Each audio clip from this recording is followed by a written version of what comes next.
Hello students, मैं Anoop sir. आज हम लोग क्लास 10th के सिविक्स का फर्स्ट लेसन आज से शुरू करेंगे, जिसका नाम है सत्ता की साझेदारी यानी पावर शेयरिंग। तो इस चैप्टर में हमें समझना क्या है कि हमारी इस डेमोक्रेसी सिस्टम में, हमारे लोकतंत्रीय व्यवस्था में जो विधायिका, कार्यपालिका और न्यायपालिका यानी लेजिस्लेचर, एग्जीक्यूटिव और जुडिशरी, इन तीनों के बीच जो सत्ता का विभाजन है उसका यानी पावर शेयरिंग कैसे किया जाए, या इस डेमोक्रेसी में हम पावर शेयरिंग को किस प्रकार से करें कि हमारे कंट्री में किसी प्रकार की अव्यवस्थाएं उत्पन्न ना हो। तो हम पावर शेयरिंग के दो एग्जाम्पल से इस बात को समझने का प्रयास करेंगे कि लोकतंत्र में हम लोग सत्ता का बंटवारा कैसे करते हैं या पावर शेयरिंग कैसे करेंगे और उसके क्या परिणाम निकलेंगे। तो सबसे पहले दो देशों के पावर शेयरिंग के एग्जाम्पल्स देखेंगे। तो हम लोग सबसे पहले जो शुरू करेंगे वो देखेंगे श्रीलंका। हम सब आज जो है इस वीडियो में श्रीलंका के बारे में देखेंगे कि श्रीलंका में कैसी कंडीशंस हैं और उसने उसका डिसीजन क्या लिया और उसका परिणाम क्या निकला। तो अगर हम श्रीलंका की बात करें तो श्रीलंका एक आइसलैंड है या एक द्वीप समूह है। श्रीलंका क्या है? एक आइसलैंड है जो भारत के दक्षिणी भाग से कुछ किलोमीटर दूर पर, यानी जो भारत का साउथर्न पार्ट है उस साउथर्न पार्ट से कुछ किलोमीटर की दूरी पर एक आइसलैंड के रूप में स्थित है या एक द्वीप समूह के रूप में स्थित है। तो हम इस श्रीलंका की बात करेंगे, ठीक है ना। यहाँ की जो पॉपुलेशन है, कहा जाता है लगभग श्रीलंका की पॉपुलेशन 2 करोड़ है, यानी 2 करोड़ है।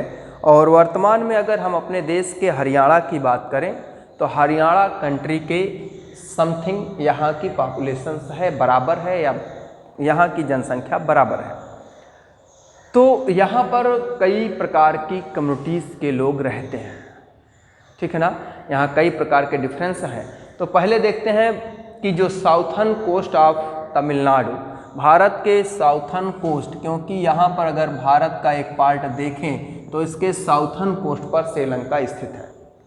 यहाँ पर क्या है कि मेजर सोशल ग्रुप, जो यहाँ पर कई ग्रुप सोशल ग्रुप हैं, उन सोशल ग्रुप में जो सबसे महत्वपूर्ण जो मेजर सोशल ग्रुप है उसे हम लोग सिन्हल कहते हैं। क्या कहते हैं?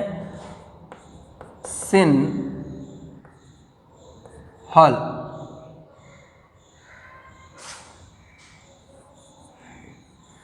मतलब इसमें आप करें SINHALA, क्या कहते हैं? सिन्हल, या इन्हें हम लोग सिन्हली भी बोलते हैं। तो सिन्हली कहाँ निवास करते थे? तो हम अगर इस अफ्रीका की बात करें तो लगभग ये इतना पार्ट है, इस पार्ट पर मुख्यतः सिन्हली निवास करते थे। ओके, इस पार्ट पर सिन्हली समुदाय के लोग रहते थे, जो टोटल पॉपुलेशंस का लगभग 74% है। यानी जो सिन्हल है वो टोटल पॉपुलेशंस का कितने हैं?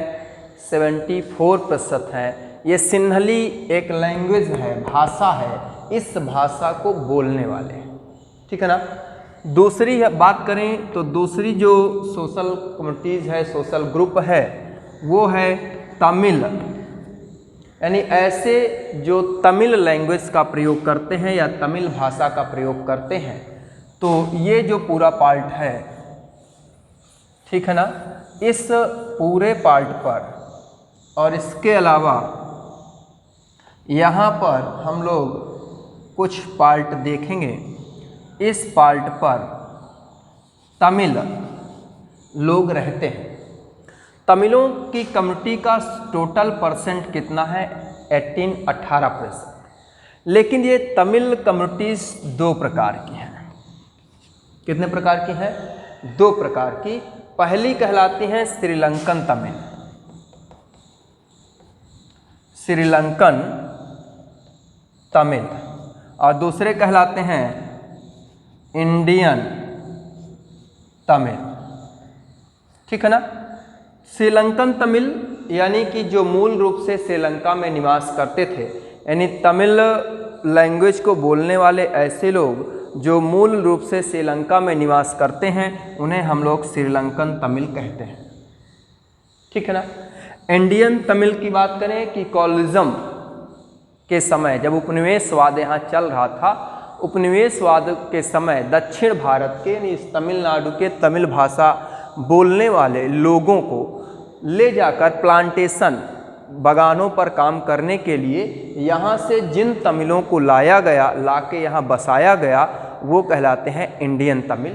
तो ये हैं जो यहाँ पर हैं, ये है श्रीलंकन तमिल। ये कौन है? श्रीलंकन तमिल है, और इनका जो परसेंट है वो है 13। ठीक है ना? और प्लांटेशन के उद्देश्य से उपनिवेश काल में भारत से जो तमिल ले जाए गए, वो तमिल यहाँ हैं। यानी इनकी बात करें तो ये हैं इंडियन तमिल। ये कौन है? इंडियन तमिल हैं, और इनका जो परसेंटेज है वो 5% है। यानी हम लोगों ने 2 कम्युनिटीज अभी देखी। इन सिंघल और तमिलों के अलावा, सिंघल और तमिलों के भी इसके अतिरिक्त भी यहाँ पर कुछ 2 कम्युनिटीज़ करना है, क्रिश्चियन एंड मुस्लिम। अगर क्रिश्चियन की बात करें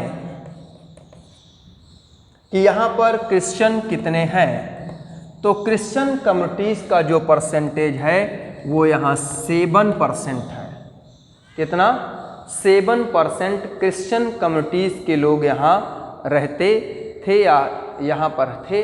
और मुस्लिम कम्युनिटीज़ की बात करें तो मुस्लिम कम्युनिटीज़ के यहाँ लगभग 1% लोग रहते थे। इन क्रिश्चियन कम्युनिटीज़ की बात करेंगे तो जो ये 7% क्रिश्चियन हैं, ये सिन्हली भी बोलते हैं, ये तमिल भी बोलते हैं। तमिल भाषी लोग तमिल भाषा को बोलते हैं, सिन्हल भाषी लोग सिन्हल भाषा को बोलते हैं। मुस्लिम जो थे वो जो है इन दोनों भाषाओं का प्रयोग करते थे।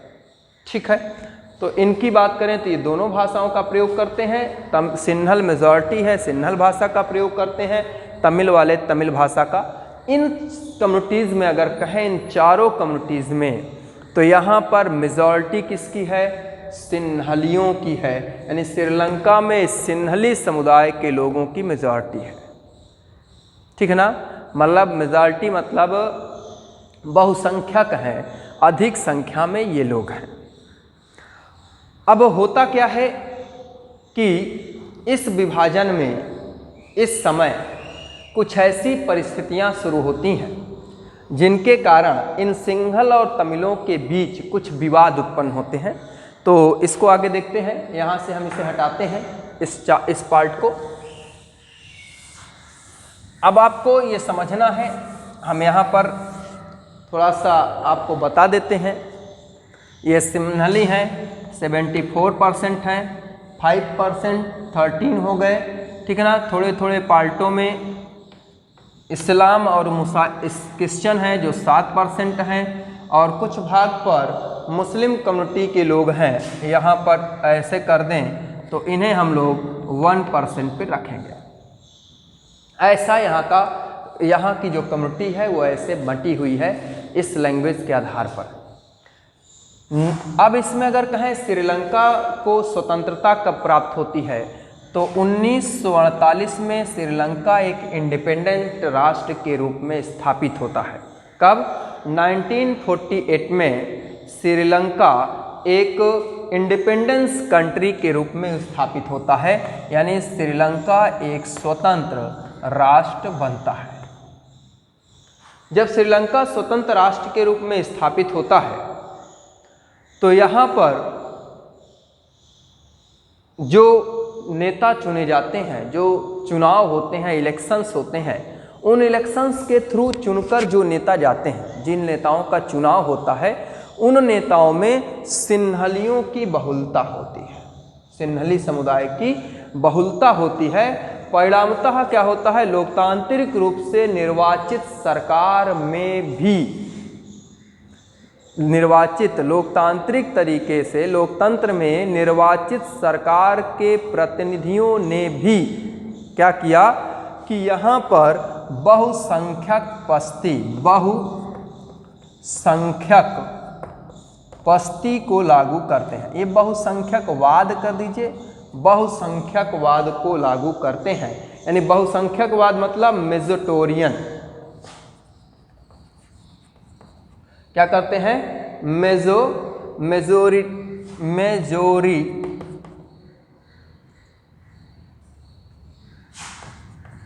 मेजोरिटेरियन, इसी को क्या कहते हैं, बहुसंख्यकवाद।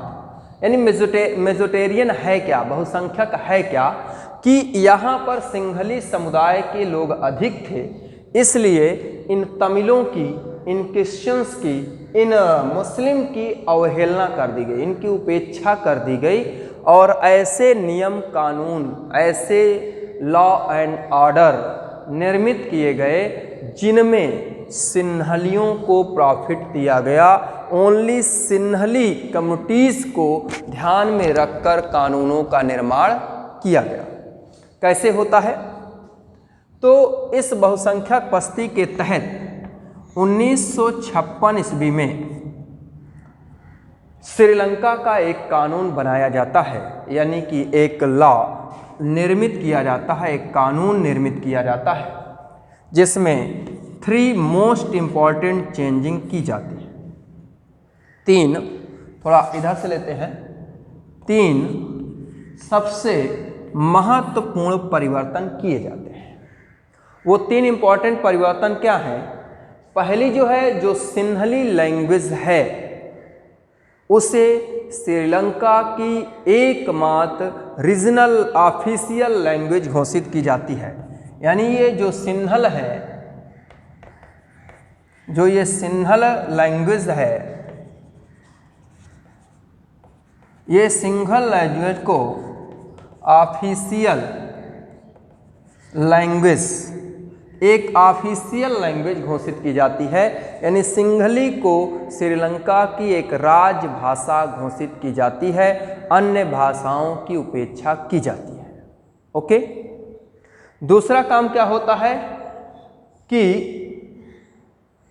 ऐसे सिन्हल समुदाय के लोग या ऐसे सिन्हली भाषा को बोलने वाले लोग जो किसी भी यूनिवर्सिटी, ठीक है ना, यूनिवर्सिटी मतलब विश्वविद्यालय, या किसी भी सरकारी जॉब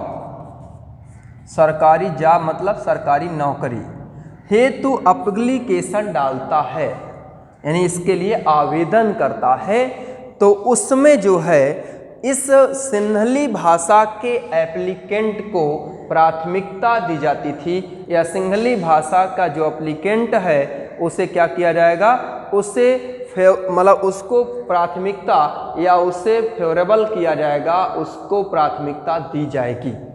और थर्ड नंबर क्या हुआ कि श्रीलंका का एकमात्र रिलीजन, धर्म कौन घोषित किया गया, बौद्धिस्ट को। यानी कि श्रीलंका की एकमात्र जो धर्म होगा वो कौन होगा, बौद्धिज्म। यानी कि सिन्हलियों का जो बौद्ध धर्म है उसे श्रीलंका का राज धर्म घोषित किया गया। यानी कि बौद्ध धर्म के अलावा अन्य लोगों के धर्मों की उपेक्षा की जाएगी या अन्य लोगों के धर्मों को स्थान नहीं दिया जाएगा, ऐसा प्रावधान किया गया। तो देखिए यहाँ पर यही बहुसंख्यकवाद है या यही जो है मेजोरिटेरियन है कि एक बहुसंख्यक जिनका यहाँ मेजॉरिटी है उनके हित में लॉ एंड ऑर्डर को बनाया जाना, अन्य कम्युनिटीज़ की उपेक्षा कर दिया जाना या अन्य कम्युनिटीज़ को स्थान न दिया जाना। परिणाम क्या हुआ कि धीरे धीरे तमिल भाषी लोगों को यह लगने लगा कि श्रीलंका की सरकार द्वारा उनकी लगातार उपेक्षा की जा रही है, उनके हितों की अवहेलना की जा रही है। परिणाम ये हुआ कि अंततः यह तमिल भाषी लोग अपने लिए अलग पॉलिटिकल पार्टी बनाना शुरू किए और अपने कुछ मांगे प्रस्तुत की। तो देखते हैं इस मेजॉरिटी सिस्टम का परिणाम क्या हुआ कि अंततः जो श्रीलंकाई तमिल हैं, इन श्रीलंकाई तमिलों ने क्या किया, अपनी अलग पॉलिटिकल पार्टी बनाना शुरू किए और इन पॉलिटिकल पार्टी के माध्यम से उन्होंने भी अपनी कुछ मांगे प्रस्तुत की या उन्होंने अपनी कुछ मांगों को रखना शुरू कर दिया। जैसे फर्स्ट नंबर, ऑफिशियल लैंग्वेज के रूप में तमिल को भी ऑफिशियल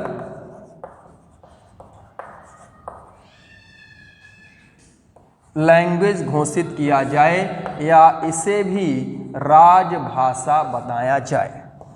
किसे? तमिल लैंग्वेज को, तमिल भाषा को, ठीक है ना। सेकंड नंबर पे उन्होंने कहा कि उनके इस क्षेत्र को, ठीक है ना, उनके इस क्षेत्र को क्या किया जाए, रीजनल ऑटोनॉमी, यानी तमिल क्षेत्र को स्वायत्तता प्रदान की जाए या उनको स्वतंत्रता प्रदान की जाए। इसे कहते हैं रीजनल ऑटोनॉमी, ठीक है ना। तमिल क्षेत्र के लिए रीजनल ऑटोनॉमी यानी कि उस क्षेत्र के लिए, श्रीलंका का जो ये क्षेत्र है, इस क्षेत्र के लिए एक स्वायत्तता की मांग करना शुरू किए। और तीसरा, equality of opportunities, equality of opportunities यानी कि जो अवसर हैं उन अवसरों पर उन्हें समानता प्रदान की जाए। इक्वलिटी ऑफ अपॉर्चुनिटीज, अवसर की समता, ठीक है ना। अवसर की समता का मतलब है, जैसे पीछे वाले कानून पर यह कहा गया कि किसी भी विश्वविद्यालय में एडमिशन्स या सरकारी जॉब हेतु सिन्हलियों को प्राथमिकता दी जाएगी, उसका विरोध करते हुए इक्वल अवसर की मांग करना, इक्वल अपॉर्चुनिटीज की मांग करना शुरू किए। ओके, सिंहलियों द्वारा जब लगा कि उनकी उपेक्षा की जा रही है, उन्होंने अपनी अलग पॉलिटिकल पार्टी बनाना शुरू किए और ये मांगे प्रस्तुत करना शुरू कर दिया। अब उसके बाद क्या होता है कि धीरे धीरे जब उनकी मांगों की उपेक्षा की जाती है, इनके इन मांगों को एक्सेप्ट नहीं किया जाता है, तो अंततः परिणाम होता है कि 1980 में, मतलब 1918 में, 1980 में जो ये श्रीलंकाई तमिल हैं, यह श्रीलंकाई तमिल उत्तर पूर्वी श्रीलंका को, उत्तर पूर्व, ये कौन है, उत्तर पूर्वी श्रीलंका यानी कि नॉर्थ ईस्ट श्रीलंका के इस पार्ट के लिए एक स्वतंत्र राष्ट्र यानी एक स्वतंत्र प्रांत, प्रांत के लिए यहाँ प्रयोग होगा सरकार के लिए इलम, एक स्वतंत्र तमिल सरकार यानी कि तमिल इलम गठित करने की मांग प्रारंभ कर दी। यानी जब उनके मांगों की उपेक्षा की गई तो अंततः 1980 ईस्वी में श्रीलंकाई तमिलों ने इस उत्तर पूर्वी भाग को एक स्वतंत्र सरकार के रूप में गठित करने की मांग शुरू कर दी और परिणाम हुआ कि सिन्हल और तमिलों के बीच मतभेद बढ़ गए और उस मतभेद के कारण यहाँ पर गृह युद्ध की स्थिति तैयार हुई। यानी गृह युद्ध मतलब सिविल वार। अंततः इन दोनों वर्गों के बीच क्या शुरू हो गया? गृह युद्ध, यानी कि सिविल वार शुरू हो गया। और इस सिविल वार के तहत दोनों समुदायों से हजारों लोग मारे गए। अनेक परिवारों को अपना मुल्क छोड़कर बाहर भागना पड़ा, ठीक है ना। और अंततः कहें कि सभी की आर्थिक और सांस्कृतिक स्थिति को नुकसान हुआ और कुल मिलाकर यह गृह युद्ध जो है 2009 तक चला। बाद में 2009 में जब फिर से कानून में संशोधन किया गया, उसके बाद यहाँ पर पुनः डेमोक्रेसी सिस्टम को व्यवस्थित किया जा सका। तो यहाँ पर हमें इस क्लास पर यह समझने को मिला कि अगर हम किसी भी कंट्री में सभी कम्युनिटीज को समान महत्व नहीं देंगे या किसी विशेष कम्युनिटीज के लिए हम मेजॉरिटियम सिस्टम लागू करेंगे तो वहाँ एकता यानी यूनिटी स्थापित नहीं हो सकती है, वहाँ मतभेद स्थापित होंगे, वहाँ सिविल वार जैसी कंडीशन आएगी। कल हम लोग बेल्जियम को देखेंगे कि बेल्जियम अपने इस कम्युनिटीज विभाजन को अगले क्लास पर देखेंगे कि बेल्जियम उसको कैसे सुलझाता है। ठीक है, आपको वीडियो पसंद आई हो तो लाइक एंड सब्सक्राइब जरूर करें।